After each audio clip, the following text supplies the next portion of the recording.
Broadcasting live from atop the Rocky Mountains, the crossroads of the West. You are listening to the Liberty RoundTable Radio Talk Show. All right, back with you live, ladies and gentlemen. Sam Bushman. This is Liberty RoundTable Live, ladies and gentlemen. Check it out at libertyroundtable.com. We are syndicated by the Loving Liberty Radio Networks. Check it out, lovingliberty.net. Spread the word, share the love, and think news the networks refuse to use. We're truth tellers on this broadcast, ladies and gentlemen. This is the broadcast for September the 24th in the year of our Lord 2025, promoting God, family, country, protecting life, liberty, and property, and doing so on your radio in the traditions of our founding fathers. Hi, Lance Migliaccio with me, the Big Mig himself, bigmig.com. Welcome back, sir. As always. We've got an incredible guest. You want to do the honors? Yeah, of course. I'm excited about it. Great guy, retired Colonel Douglas Macgregor, battlefield legend. He's a bold reformer, war hero, visionary leader. He's a decorated combat veteran, led the U.S. Army's largest tank battle since World War II, the epic 2003 Battle of 73 Easting, commanding the 1st Squadron, 4th Cavalry with unmatched precision, commissioned via West Point, class of 76. He served 28 years, retiring as a colonel in 2004. Highlights directed the Joint Operations Center at SHAPE during the 1990 Kosovo air campaign. And the list goes on and on and on. What I love about Doug Macgregor is that he is a very outspoken guy. You're not going to manipulate him. I love what he posts on social media. He's very active. He's an author. This guy has done so many interviews. People. Unbelievable. Yeah, he's been on Fox News, CNN, BBC, Sky News, fluent in German. I mean, this is a guy's guy also. I love that about him. Let's get him in here. No reason to leave him backstage. I could go on and on. And he speaks German, but he's going to speak English on the broadcast today. Welcome, Mr. Macgregor. Hey, happy to be with you. Just call me Doug. I think that would make it easier. All right, Doug, let's talk about this for a second. You know, you served in the military. Tell me about your growing up years. What made you want to serve in the military? That's a long time, 28 years of hardened battle, right? Well, you know, I've got to think back, because at the time I made the decision to go to West Point, I was 5. So, you know, my memory is a little shaky. So I'm not quite sure what led to it, but I did make a visit to West Point with my mother, and I was 5 years old. That's 1958, and that sealed the deal. I never wavered. As you served the United States, I know we all believe in the vision of the founders, and we believe in the freedom that America's provided.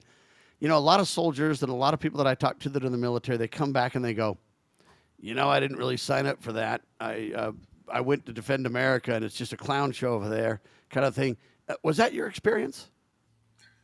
No. And you got to remember that the battle that was mentioned earlier was actually fought in 1991.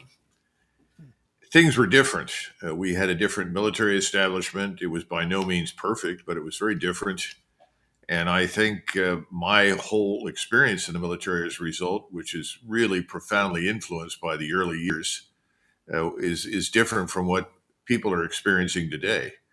I at the time was disappointed when I left, because the last thing that I did in 2001 and 2002 was put together the framework for our intervention in Iraq that came about in 2003. And one of the things in the plans that I submitted to Tommy Franks at Donald Rumsfeld's insistence all presumed that we would not occupy Iraq.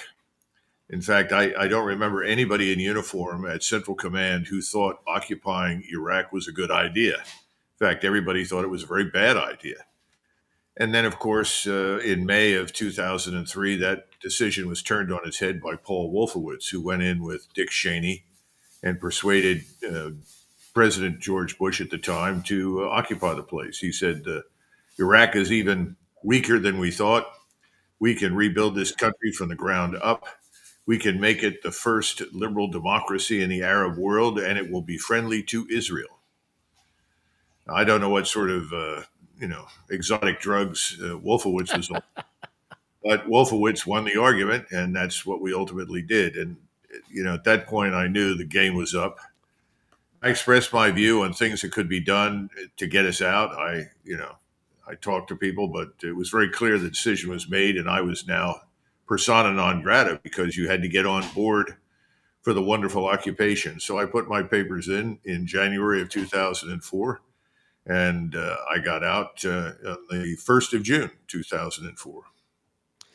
And the difference that you experienced as you saw that change and decided to walk really is what happened to General Flynn too, just in a more I don't know, extreme way. I don't know how to say it, but you see a similar pattern. All the good guys are getting drummed out, right? Well, he went through hell on a personal level. I didn't have that sort of experience. I was not impressed in '91 with our decision at the time to end this conflict as soon as we did, declare victory, and run home.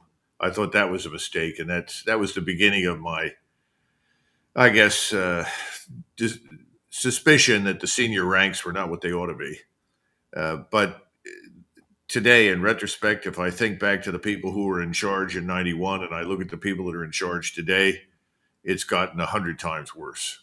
Right now, all the senior ranks are full of people that I would not pick to drive a school bus. Is it Yeah, all it's DEI?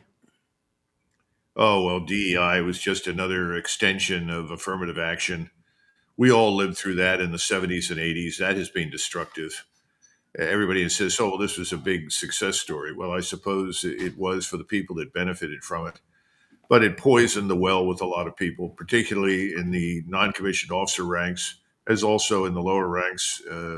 Too many people were promoted for every conceivable reason you can come up with, except demonstrated character competence or intelligence. I'd say today it's much worse because everything is politicized. You have to get on the team. If the team wants to go to Cucamonga and bomb everybody, you've got to be enthusiastic and get on the team. There is no room for any sort of dissent. I think that's all gone.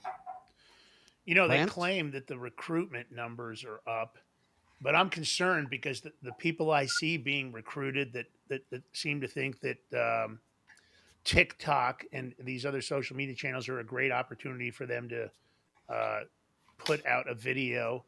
Maybe they're dancing, maybe they're dressed in leather. I'm concerned about what the quality of the recruitment, like you said, and the IQ seems to be incredibly low of these individuals, and they don't seem to be God, country, family. They seem to be more concerned with how they look, how they dress, what they do on the weekends. I don't How think many that's really TV great. appearances they get, Yeah, right? you Well, know, remember the left in the United States, which now is, I say, broadened to be the uniparty. It used to be that only people on the what I would call the fringe left would say these things, Mm. but I think it's now embraced almost everybody. They always took the position that the military should be a reflection of society. And when I came in from West Point, our attitude was if that's the case, then the military will be a disaster because we don't want it to reflect society. We have now succeeded. We've re engineered the military. The introduction of women into the military was handled very badly. The systematic integration of women in all these units and formations, I think, is nothing short of a disaster. There is no real sense of what war is all about anymore. Everyone is comfortable believing that with enough missiles and fighter aircraft that launch missiles from miles away, you can dominate everyone.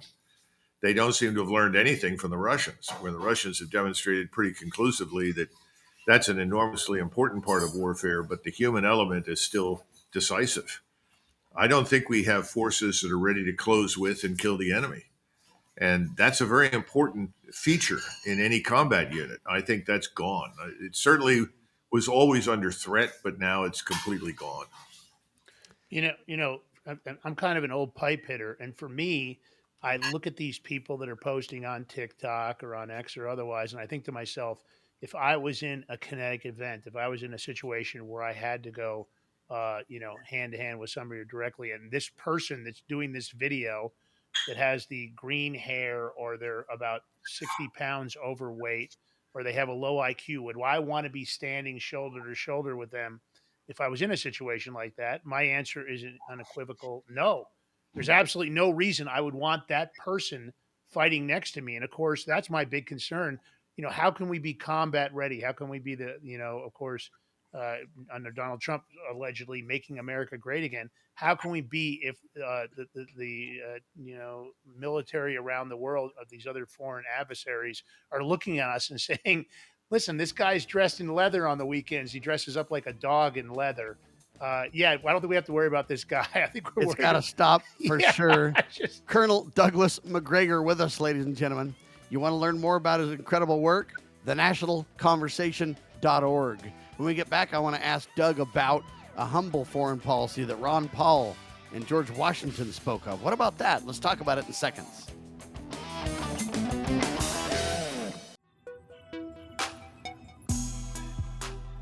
All right, ladies and gentlemen, Lance Migliaccio with me, Doug Macgregor with us, well-known colonel, hardened war veteran, but at the same time, he wants peace. I love it.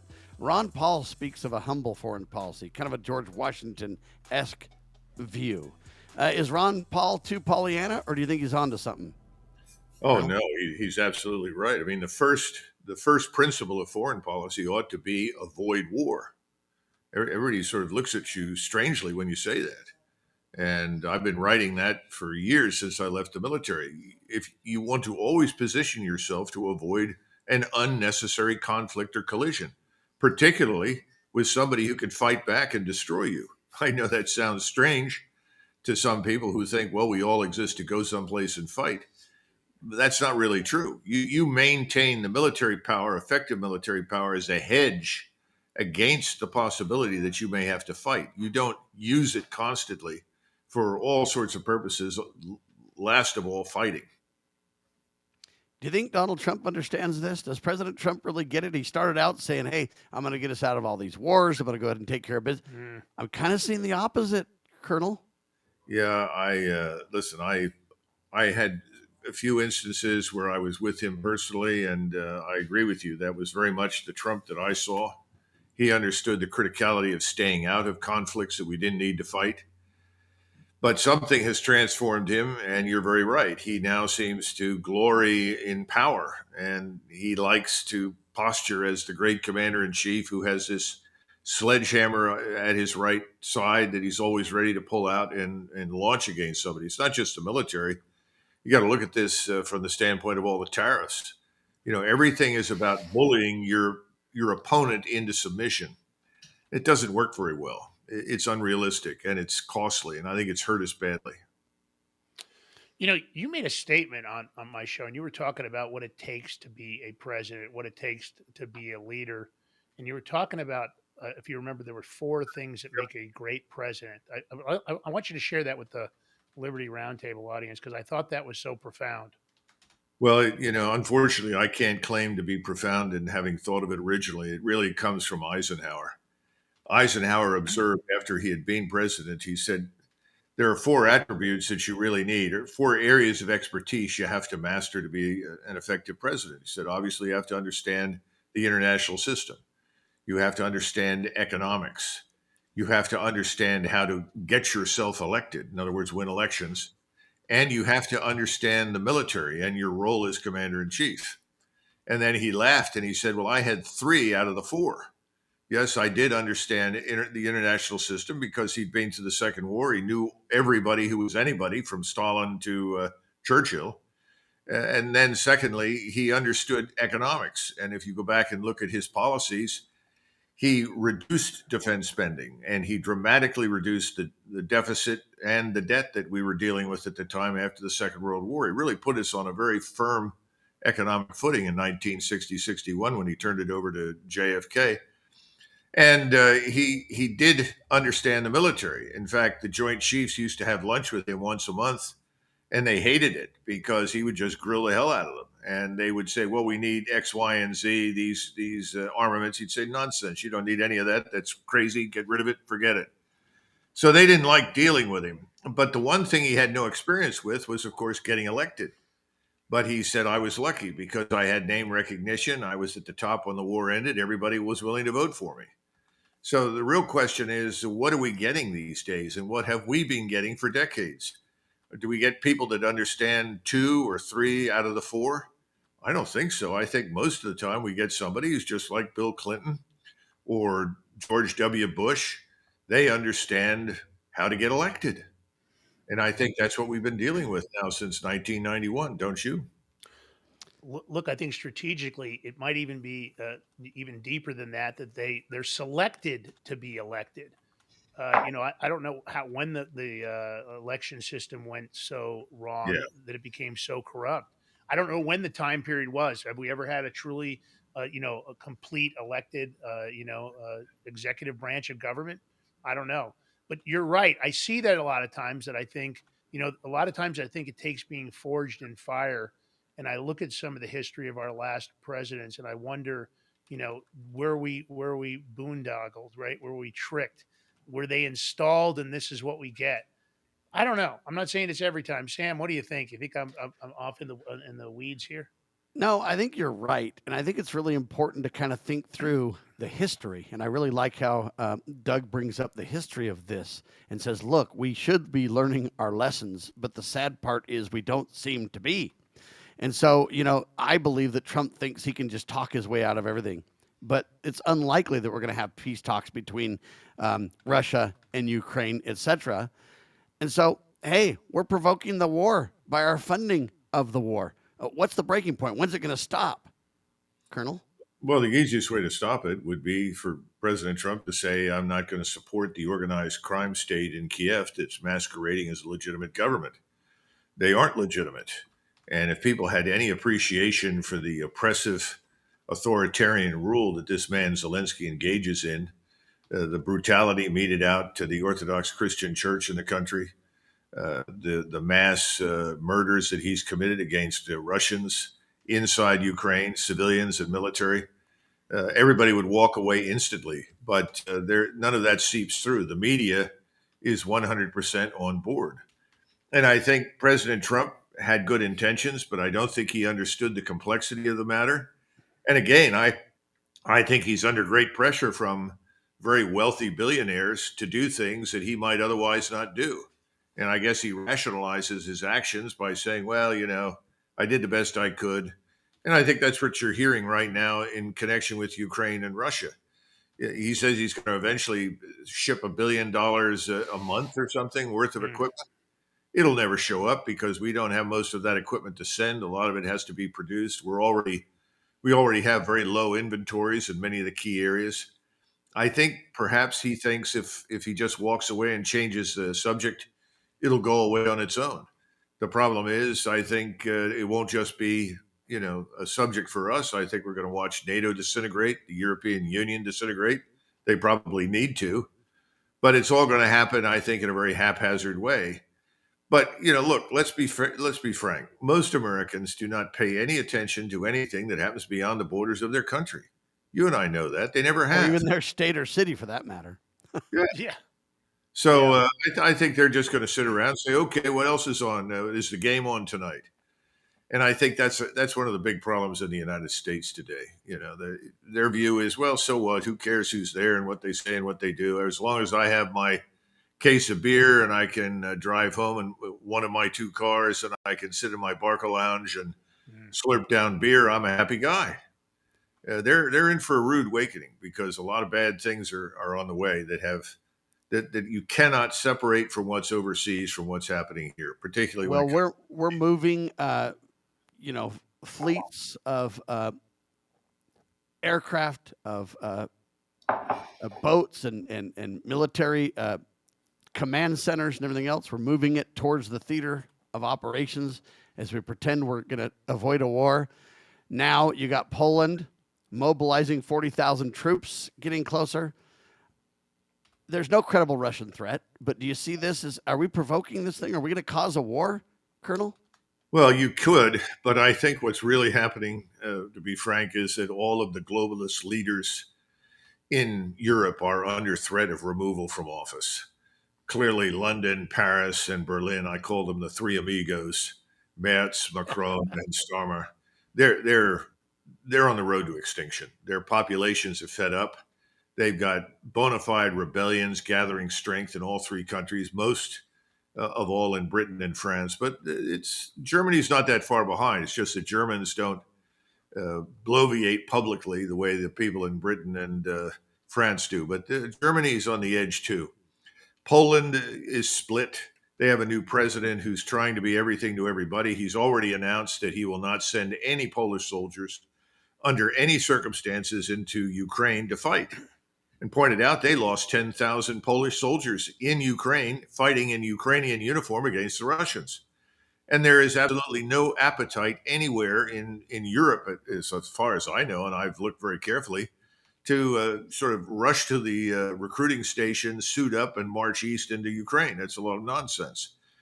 So everything they say is for effect. This Polish foreign minister said, if you send any more drones, we'll shoot them down. Well, the truth of the matter is, I can't shoot most of what's out there down, but they haven't had any violations of airspace from the Russians. The Russians have been very careful to avoid that sort of thing. There's a lot of evidence that the few drones that came across, none of which were lethal, we're not sure what the purpose was, but we think that the Ukrainians probably captured the electric signal, the electronic signal, and sort of said, no, you're not going back to Russia. You're not going into White Russia. We're going to send you to Poland. And this was tried as a sort of a false flag approach to create warlike conditions. There's not going to be a war there. The people don't want it. Now, that doesn't mean that, something really ugly could be staged, but I can tell you that Donald Trump may be many things, but he's not a fool. We are in no position to challenge the Russians. None. Amen to that, ladies and gentlemen. Colonel Doug Macgregor with us. He's well known for the nationalconversation.org. By the way, he's got an incredible conference coming up too on October 4th. Check out the nationalconversation.org for details. We'll talk about that more. We'll also talk about, hey, what's going to happen here? Are we going to keep Russia locked in conflict? Is China, is India going to somehow get wrapped up into this thing? We'll talk about it. We got a lot of flashpoints in the world. I think how we respond is so critical. The Colonel's responses in seconds. You're watching and listening to Liberty Roundtable Live.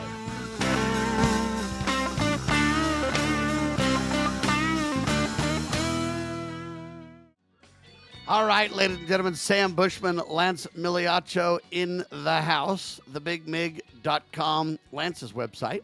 Not only does he do political talk radio and talk TV, he does a radio show every weekend on the Liberty News Radio Network. So check that out, The Big Mig Show with Lance Migliaccio. But he also does a lot of cryptocurrency stuff too. Just look up The Big Mig. You'll run into it. Check it out. Some great commentary, some common sense on crypto, and a whole lot more. And there's a lot of confusion out there.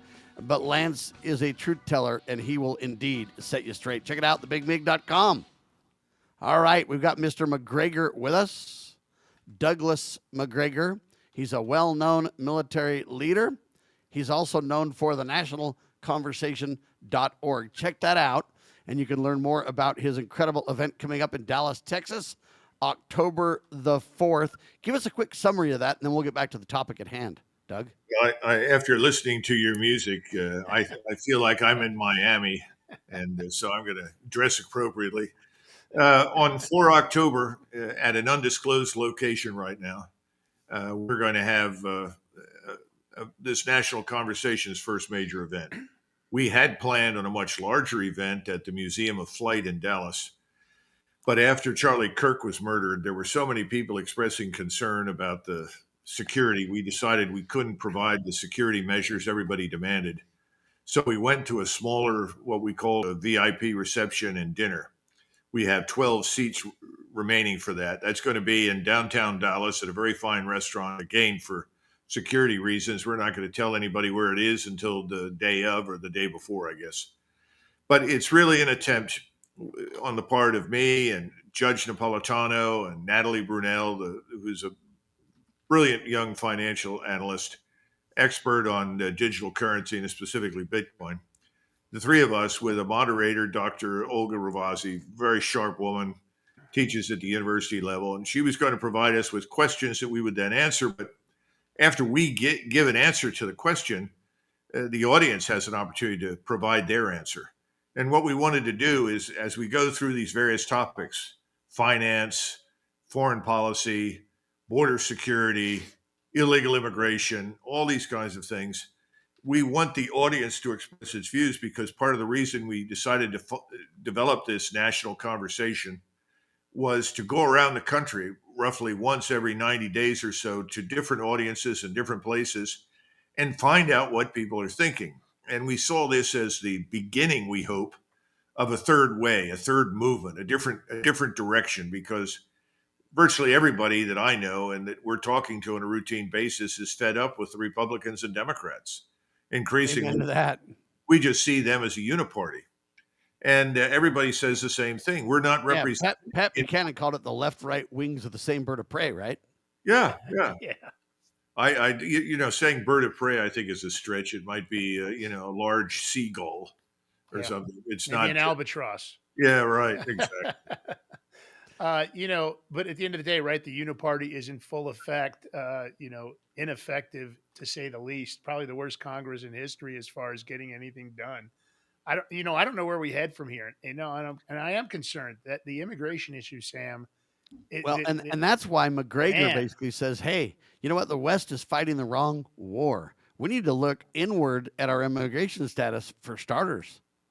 Yeah, look, everything that we're dealing with right now is a function of opposition to the globalist agenda, which is all over Europe and the United States, North America. And the globalist agenda says we're all going to live without borders.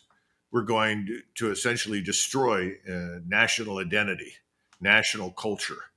We're going to become an amorphous mass of unquestioning robotic morons who simply march in whatever direction the government tells us to go. And we get a basic, universal basic income, and we let AI do all the work, huh? Sure. In And other we're words, going to be happy, Colonel. We're going to be happy. we'll be incredibly happy. I mean, sheep are happy. Haven't you seen That's sheep it. lately? Sheep are very happy, and that's what we're supposed to become.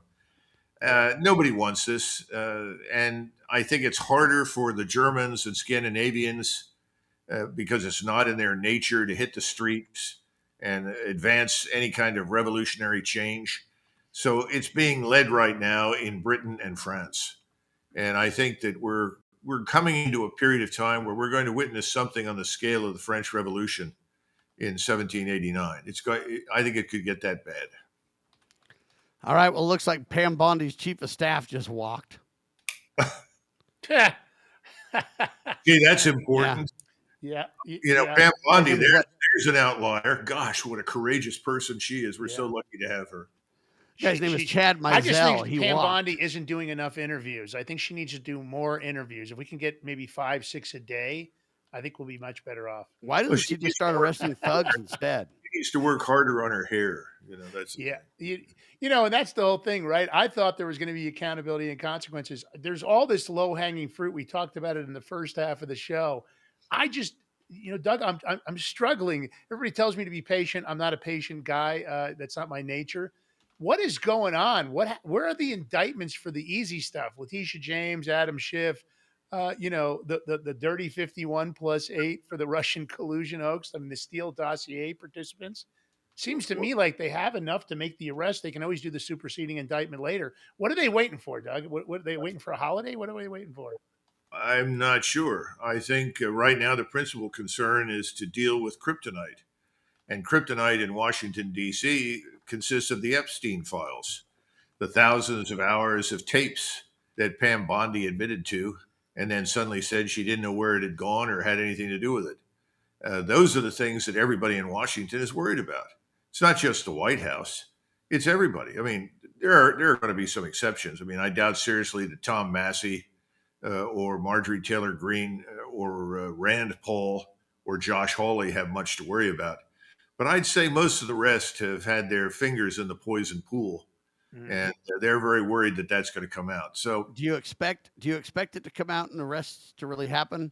Everybody's been hearing this for literally weeks and months and even years. That hey, they're going to crack down. Just wait. They've got all the indictments ready to go. They're going to let them all rip. Do you buy into that narrative, Colonel? No, I don't think so. You could see conceivably if this is released and reaches the broader American public mass resignations. You might even see for a situation in which there's a call for early elections to deal with the fact that so many people who are members of Congress, as well as people in the administration, have had to leave. That's possible. I'm worried. You mentioned Constitution. The Constitution has been abused and trashed for so many years. I think it dignifies the government to call it a constitutional republic. I think the Constitution is cited at the convenience of the member, otherwise ignored. So I think the whole thing, to be frank, is rotten to the core. I think this whole But true. entity is going to collapse. Sad but true. Let's talk a little bit about immigration because that's kind of the real war that we need to be talking about, at least domestically. They say this since President Trump returned to the White House, roughly 2 million immigrants have been deported. That's according to the DHS. Do you buy those numbers? Number one, Colonel, and number two, isn't that the quintessential war we're dealing with here? You got an invasion happening, right? Well, that's effectively what happened under Biden, but we've been invaded for a long time. We have failed to enforce our own laws. If we had enforced the laws that were on the books, we wouldn't be staring at the problem we have now. But here's the biggest challenge that we have right now. People are being lied to, and they're told that immigration is vital to us. Without it, we go under. Well, if you go back to the history of this country and you look at the period between 1920 and 1970, that was a period in which we expanded in terms of scientific industrial power faster and larger than any other nation in history. In other words, what you're seeing today in China in terms of its vast expansion is something that we went through between 1920 and 1970. And during sadly, when communist China is going through it, we're funding it all. But go ahead. That's another matter. But the point is that we had very few immigrants at all. We shut down immigration in 1924, and it did not begin again until after 1945. And when it began again, it was carefully controlled because we didn't want to upset the balance of people inside the United States. We didn't want to flood the United States with people that could not assimilate. All of that changed in 65 with legislation sponsored by Senator Javits and Senator Ted Kennedy. And they essentially rigged the new immigration law to favor people that were coming from non-European states. It was their specific goal to bring in as many people as possible who were non-Europeans and came especially from developing countries where the possibility of effectively assimilating was just about zero. Well, here we are now. Since 1970, we can look at what's happened. And we got to go back to Ronald Reagan, who All right, hold on. Go ahead and skip the break. Ronald Reagan, Colonel. Yeah, Ronald Reagan embraced amnesty for millions of Mexicans inside the country. And that was a shame. So that's the first thing. Understand that we were more successful in a period when we had almost no immigration than we have ever been before or since. So the notion is that you have to have all this immigration in order to prosper economically. That's a lie. Secondly, a lot of people say, well, we can't do it. Well, starting in 1929 under Herbert Hoover, we began deporting 9 million Mexicans. Herbert Hoover was not somebody that disliked Mexicans. He simply said, all of these people are foreigners. They're not citizens of the United States. And if I don't get them out of here, now that the Depression has begun, Americans will be furious because they'll want the jobs that the Mexicans are doing. Well, it didn't end there.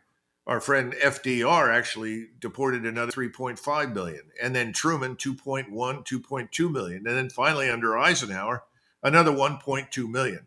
But in each Trump's got to get going, doesn't he? Yeah. In each case, though, what did they do? They told the United States Army to provide the resources, the transportation, the backup manpower, the armed manpower in order to make this happen.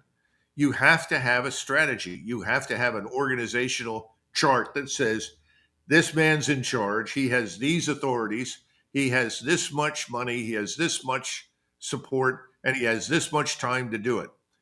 Right now, if you're not deporting at least 3,000 or 4,000 people every 48 to 72 hours, you're never going to make a dent. That's the problem. It's a serious problem, ladies and gentlemen. I pray that Tom Homan will be successful. I think we've got a situation where President Trump means it well, but I don't think he's taking it seriously enough. I do agree.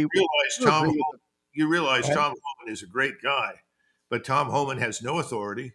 He has no money. He has no staff. And that makes me wonder how serious President Trump really is. Well, that's the point, isn't it? Who's the person that has all the money and the authority right now? Kristi Noem. And by the way, Lance, where has she been lately and what is she doing? That's a very good question. We've heard from Tulsi Gabbard, but Christie seems to be nowhere to be heard. I don't know.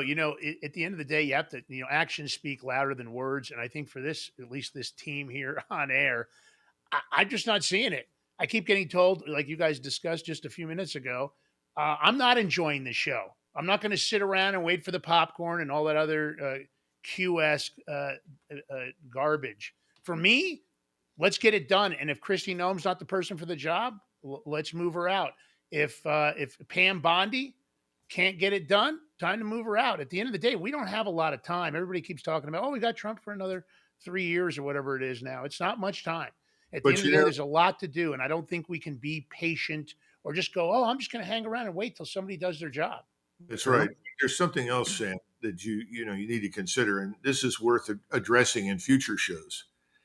FDR, whether you liked him or not, when a major issue was at stake with Congress in the country, he had what he called a fireside chat. I think he only did 6 or 7 of them. Yeah, but incredibly valuable. Yeah, they were incredible. He got on the radio and he said to the American people, this is what I think we need to do, and these are the reasons why I'm doing it, and I want your support. I don't hear Donald Trump coming to the American people in a very, very modest tone and simply saying exactly that. I'm here because this is what I want to do. These are the goals. This is the strategy, and we need your support. And I think you guys know as well as I do, if he were to do that, he would have more support than he knows what to do with. No question. 100%. At the end of the day, I feel like very often his ego is one of the biggest problems because he decides what he believes he's got to propel as far as the narrative, whether it's the social media or otherwise. And then he moves forward with what I would call not a lot of respect for people. A lot of times he calls us the echo chamber. And he doesn't believe he has to tell us what he's getting ready to do or what his or plan that we're all engaged in buying into the hoax, or that we're Absolutely. this or that. And every time you do that, you lose credibility. That's for sure. So domestically, hey, immigration, the invasion is one of the biggest issues, and we're not taking it near serious enough. We need to back Tom Holman. We need to make this for real. And I don't think we're doing it for real. I think we're talking about it and trying to take credit for a lot of it. But talk is cheap. I want to see action. But before the end of the hour, I want to get from the good Colonel some knowledge about, hey, we got Middle East tensions like nobody's business. You got Israel, Gaza, Iran.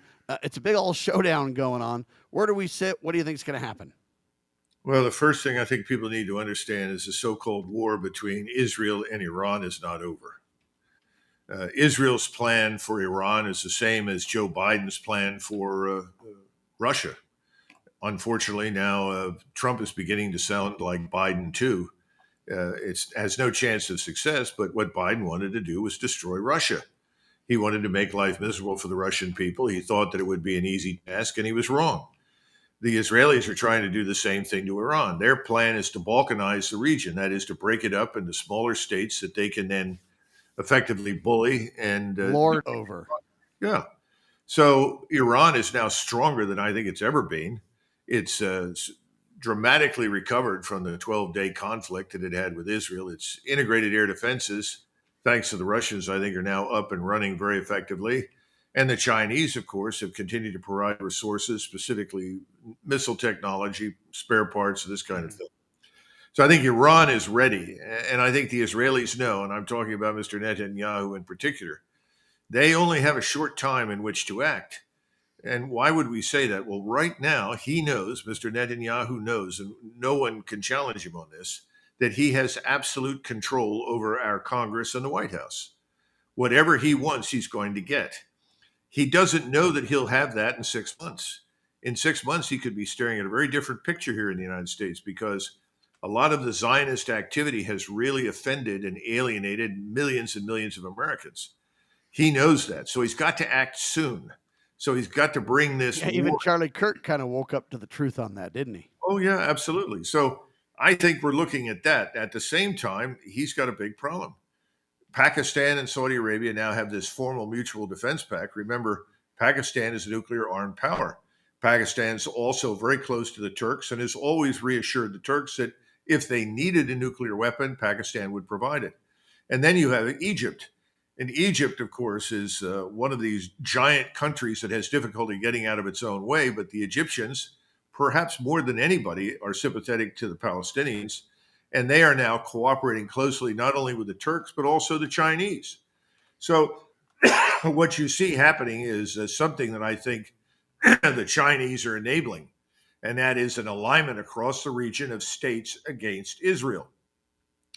How long can this go on before that alignment is so strong they're bristling with Chinese missile technology, which is equivalent to or identical with the Russian missile technology, that the Israelis have no chance of stopping any of it. So again, if you're Mr. Netanyahu, you're reaching this point of it's now or never. So I think we're staring at a war. I thought it would have happened by now. It may not happen until October, but we're certainly not going to get to Christmas without it. Is And a war imminent then, Colonel?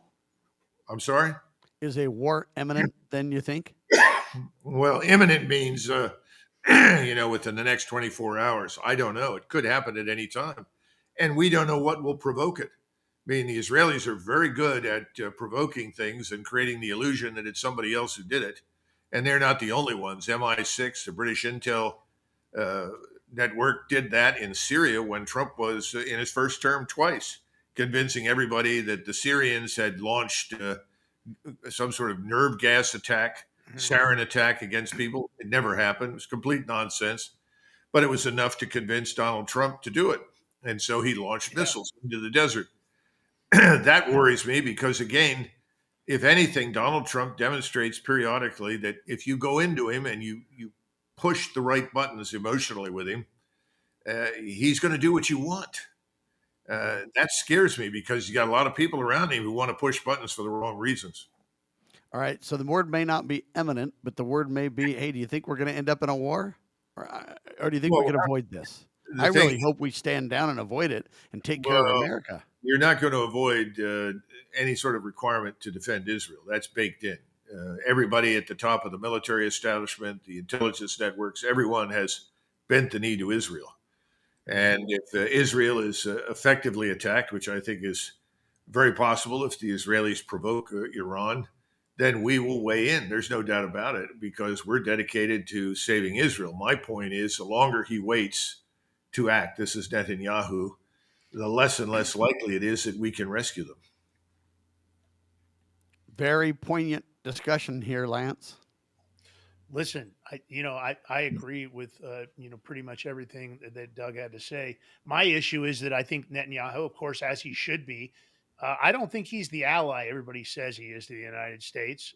I believe he does control the optics. I think he's got the people in the positions of power that also bend the knee, as Doug stated just a few seconds ago. I worked around the Mossad years ago, off and on.